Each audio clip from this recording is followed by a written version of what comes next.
America. My name is Irami Osei-Frimpong. I'm at thefunkyacademic.com, and I was about to close up my desk and go to bed, and then I saw this story of Amy Cooper. Amy Cooper is a woman who's about my age who wanted to allow her dog to run free in Central Park.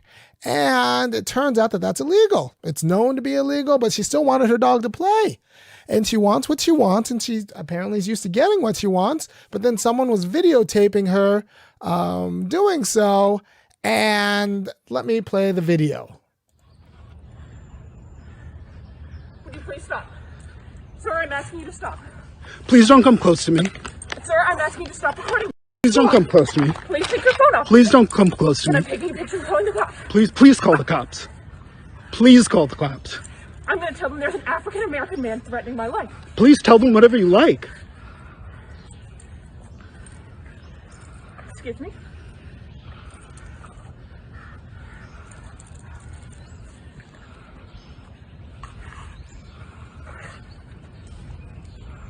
I'm sorry, I'm in the Ramble, and there is a man, African-American, he has a bicycle helmet. He is recording me and threatening me and my dog. There is an African-American man, I am in Central Park. He is recording me and threatening myself and my dog. And my... I'm sorry, I can't hear you either. I'm being threatened by a man in the Ramble. Please send the cops immediately. I'm in Central Park in the Ramble. I don't know. Thank you. Would you please stop? So there are a lot of interpretations about what's going on. So what you saw was her ordering a hit on this young man who was videotaping her with her unleashed dog, breaking the law. And you have to understand the casualness with which she did this. And there have been a lot of interpretations about what was going on, and a lot of them are bad. So I want to clarify, this is the definitive interpretation of what's going on. All right. So appreciate the casualness with which Amy Cooper, from now I'll just call her Karen, it's just easier, was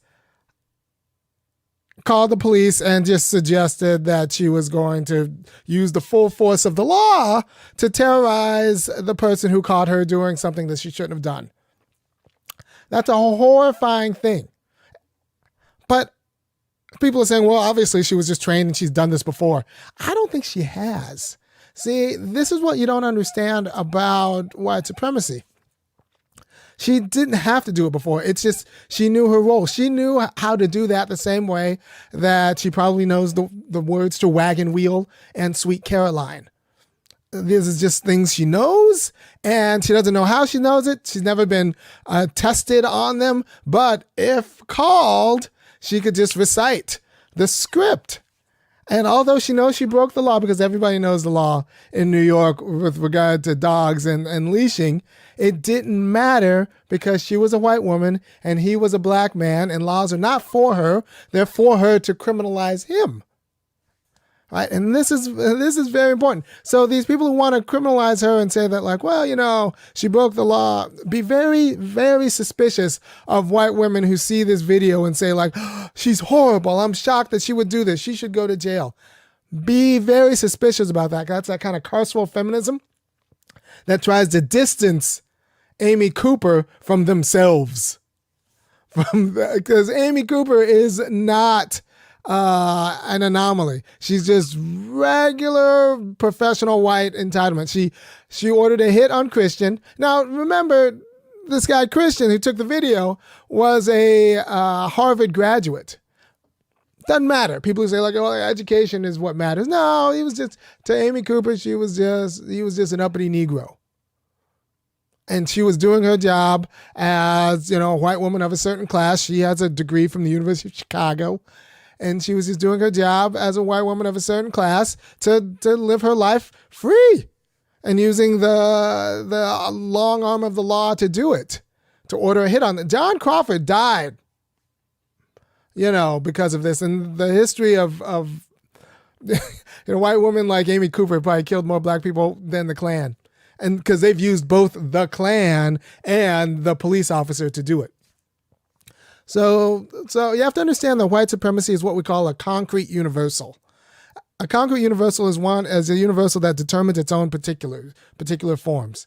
All right, so it genders itself. And actually, white supremacy in a man looks different than white supremacy in a woman.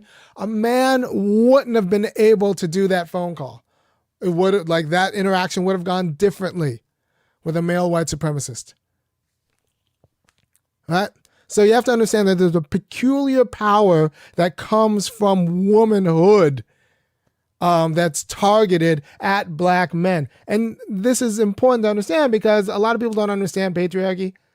I'll be honest, a lot of people just don't understand patriarchy. They think it's patriarchy is as men versus women, when really patriarchy is a subset of men against primarily other outgroup men.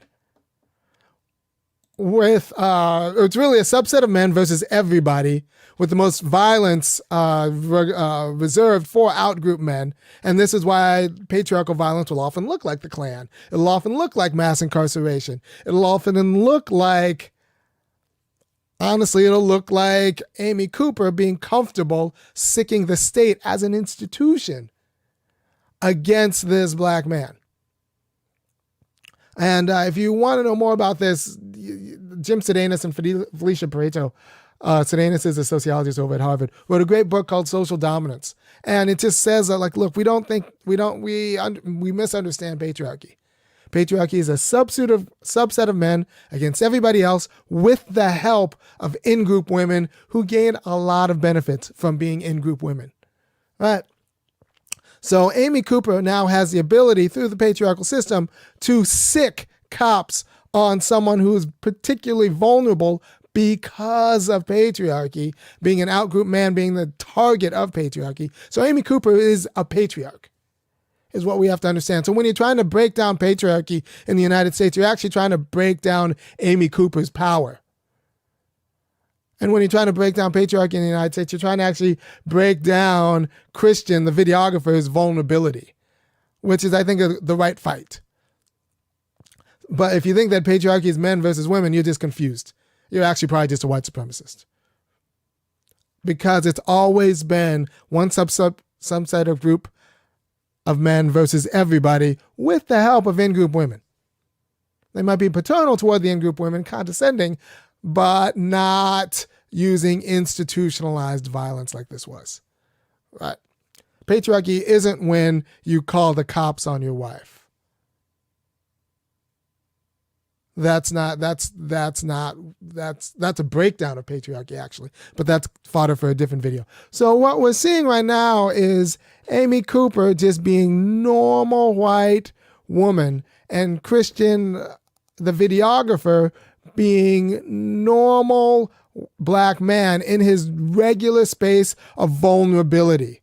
So if you make Cooper out to be some sort of crazy aberration, you don't understand the standing vulnerability that Christian the videographer lives in. Like, that's the vulnerability of black manhood in the United States. And that's the point I want to get across. So how do you disable that? You have to go after families. You have to go after the white family. Look, Moynihan wrote a report on the Negro family in the 70s, and people are still mouthing the talking point. And the cultural degradation and depravity that is consistent with white America is reproduced through the family. We have to look at how many times they learn to lie to protect their mother's feelings and learn to lie in church to protect whoever's feelings, and then just expect everybody else to lie to them in order to protect their feelings and their vulnerability. It's not like we talk about white fragility being an issue of like people being anxious about race, but white fragility is actually violent because when they're like Amy Cooper, when they break, we get shrapnel. Like, that fragility is actually the trigger for violence, right? So we've organized the United States to live in, there's a great picture I often use about, let me see if I can find it.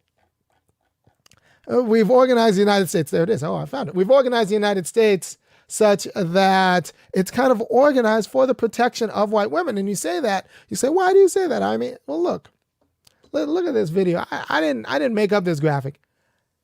Now, if I just put this graphic in front of you and I said, we are the most carceral nation in the world. Most carceral modern nation in the United States. One of the most carceral nations in the United States. Could it be the case that either one, we've somehow taken all of the risk and potential criminality out of white females' lives and lumped it onto African-American lives, or African-American males just like awful beasts? Or maybe this is all the system designed, that the system is designed to decriminalize white women for the sake of criminalizing black men. That's what this graph says to me. So think very carefully about how it's almost impossible. You have to do cocaine off of a policeman's badge on video if you're a white woman to go to jail. Like, if you're a white woman, you did it. Like that's what that graph says. You just did it. So how have we decriminalized white female life? And I think it's for the sake of criminalizing black male life. And that's been the entire strategy. There was other, anyway. So you have to think about how do you kind of dismember white supremacy in the United States? You have to go after the family. You have to think about, how is this reproduced? How is this normalized? What if Amy Cooper is just regular white woman who feels comfortable lying on anybody when she is like something doesn't go her way, especially of a certain class? Remember, she has a University of Chicago degree. She's probably never gotten a B. She was rewarded. She was taught that these are the entitlements of her life. I would bet all of my money that there was a photo somewhere with Amy Cooper with a pussy hat on, being a victim, because as a woman, she's a victim. She's, she hit that glass ceiling. She's a VP. She should be president. And we just have to be honest about how part of how racism works in America and operates in America is by using and overwhelming gender. And being a black male in America is to be terrified of the institutional power that white women wield. And white women have been sicking authorities on black men in America for as long or longer than there has been in America. There's a great book on this by Stephanie Rogers called They Were Her Property, about, the awfulness of white women. And not only that, not only the awfulness of white women, their penchant to lie about it. Their penchant to lie. And when they lie to themselves about themselves, they end up lying to everybody else about everybody else and themselves. So it's a fascinating book. So don't criminalize Amy Cooper. Understand that, one, this isn't about a dog. There's a lot of people who are talking about this, about what happened to that dog? She almost strangled the dog. No, this is about one brave Negro who put it on the line to expose how vulnerable our situation is. So don't make this about a dog. Make this about how we've, as a feature of America, churn out awful white women into white supremacy. As a feature, not a bug, a feature. Don't treat her as a bug. And don't let all these feminists or whoever try to treat Amy Cooper as a bug, as some sort of aberrant. No, she is normal. And we, as a black, and I say this as a black man, am taught to fear her as normal because she is normal. Now, making these kind of videos make me down white unemployable. So if you appreciate anything that I've said, or if you've learned anything about anything over the last, 15 minutes or so, go ahead and go to funkyacademic.com and, kick in $5, $15, or $50 a month, because I'm trying to give a quality of education and interpretation that you're not going to get anywhere else. And remember, don't criminalize Amy Cooper. We're going to have to investigate, do an autopsy. We need to look into every formative institution, every school, every church, every family, and figure out how she thrived being so awful. And that's when we're serious about actually deconstructing white supremacy. And it's going to take like a Moynihan report on the white family, a Moynihan report on the white labor market, a Moynihan report on how we've distorted women and gender studies such that we only understand women as victims when they are clearly, the history of America is a history of white women being perpetrators of violence onto outgroup males, especially black males. So how have we mischaracterized that? Like, it's not just that we forget that Gloria Steinem worked for the CIA, although we do. But we just have to look at how feminism and women's advocacy is used as a driver of incarceration, as a driver of school segregation. And the prerogatives that we've kind of lumped into gender advocacy, now we can do things to black men that we can't do because they're black, but we can do because they're black men. And you especially can do it if you're a woman, right? And that is a problem if you, like me, actually care about justice. Right? And I don't like living under this kind of vulnerability. And you have to understand why, I don't know, it's just the case. So if you like what I do, go ahead and send this video around. This is the interpretation of the Karen video that you should send to all your friends and post on your social media wall. We need to go after the families. We need to go after the churches. We need to go after all of the water that reproduces this kind of entitlement. And we need to understand this as a gendered entitlement. A guy couldn't have done that. A guy wouldn't have done this. A guy wouldn't have ginned up tears and called the cops in New York. Not a liberal guy, right? So like, you have to understand this is what the fear of racial terrorism looks like for black men. It's gendered, and we're vulnerable to women who stand on womanhood to do this. All right? So if we want justice, we have to attack gender this way.